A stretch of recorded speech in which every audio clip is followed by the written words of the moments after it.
Break के बाद एक बार फिर बहुत स्वागत है आपका। खबरों में आगे बढ़ते हैं। रायपुर से बड़ी खबर आपको बता देते हैं, जहां 30 सितंबर और 3 अक्टूबर को छत्तीसगढ़ आएंगे पीएम मोदी। तो बीजेपी की परिवर्तन यात्रा के समापन अवसर पर शामिल होंगे। तो बिलासपुर में होगा परिवर्तन यात्रा का समापन कार्यक्रम। 3 अक्टूबर को जगदलपुर आएंगे नरेंद्र मोदी।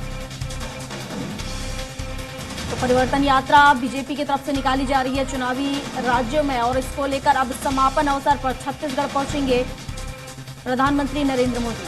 तो बीजेपी की परिवर्तन यात्रा के समापन अवसर पर यहां पर आएंगे। तो 30 सितंबर और 3 अक्टूबर को छत्तीसगढ़ दौरे पर रहेंगे प्रधानमंत्री नरेंद्र मोदी।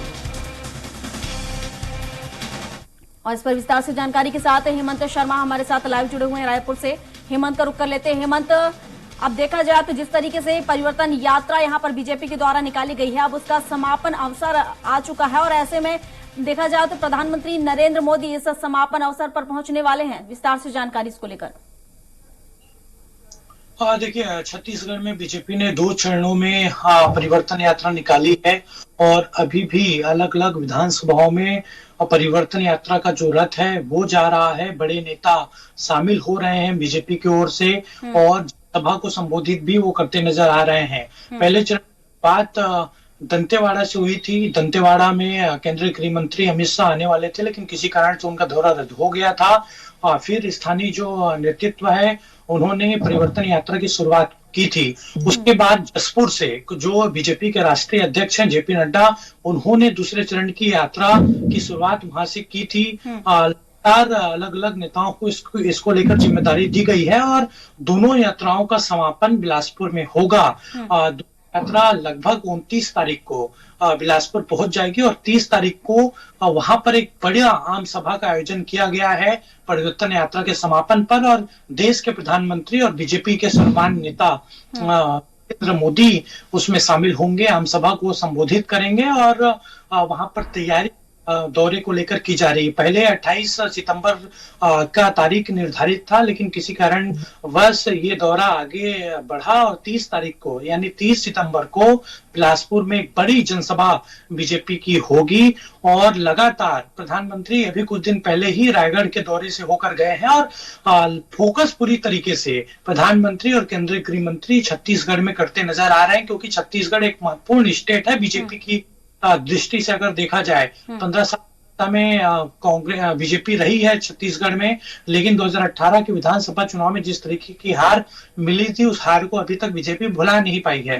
और इसलिए फोकस पूरी तरीके से प्रधानमंत्री का छत्तीसगढ़ में है, और बैक टू बैक सभाएं प्रधानमंत्री नरेंद्र मोदी के यहाँ पर हो रही है। 30 तारीख के वो परिवर्तन यात्रा के समापन पर तो आम सभा को संबोधित करेंगे, लेकिन उसके 3 दिन बाद यानी 3 अक्टूबर को जगदलपुर में एक बड़ी सभा का आयोजन होगा, और हर इलाके को कवर करने की कोशिश हो रही है। पहली सभा उनकी रायपुर में हुई, रायपुर के बाद रायगढ़ में, रायगढ़ के बाद बिलासपुर में, बिलासपुर जगदलपुर में, यानी हर एरिया को, हर संभाग को उनके दौरे में कवर करने की कोशिश हो रही है। स्ट्रेटजी साफ है बीजेपी की कि जितनी ज्यादा हो सके प्रधानमंत्री नरेंद्र मोदी की सभाएं छत्तीसगढ़ में कराया जाए, ताकि बीजेपी के पक्ष में माहौल बेहतर तरीके से छत्तीसगढ़ में बन सके।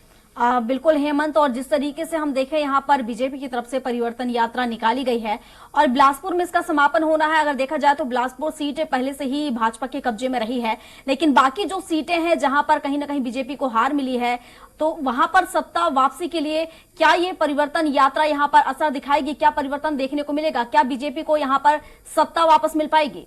क्या लग रहा है आपको?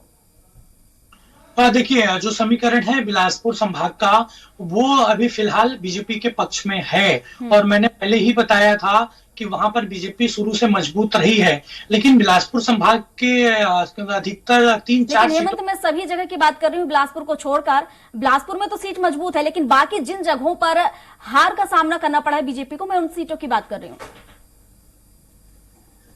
देखिए, वही मैं बता रहा था, बिलासपुर संभाग की जो 3 से 4 सीटें हैं जहां पर बीजेपी लगातार हारते आ रही है, उस सीटों का अगर मैं बात करूं तो पामगढ़ के अलावा जैजैपुर, इस सीटों पर बसपा का प्रभाव है। इन दोनों सीटों को न कांग्रेस जीतती है न बीजेपी जीतती है। इन दोनों जगहों पर जो बसपा के कैंडिडेट हैं यानी बसपा काफी मजबूत है। इसके कोटा बिलासपुर संभाग के एक महत्वपूर्ण सीट है।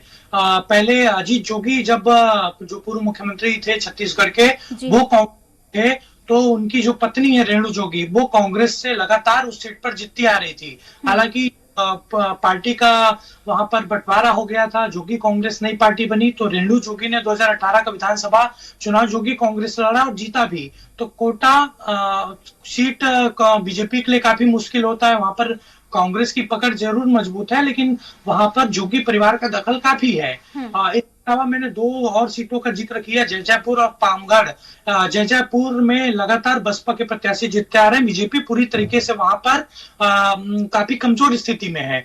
तो इसीलिए इन सीटों को इस बार फोकस किया जाएगा, और जो 21 प्रत्याशियों की लिस्ट जारी की गई थी, उसमें इन सीटों को लेकर नाम जारी नहीं किया गया है, क्योंकि इस बार सशक्त उम्मीदवार बीजेपी वहां से देगी, और कोशिश रहेगी कि बिलासपुर संभाग की जिन सीटों पर बीजेपी को लगातार हार मिल रही है, उस हार को इस बार पाटा जाए और बीजेपी की जीत वहां पर हो।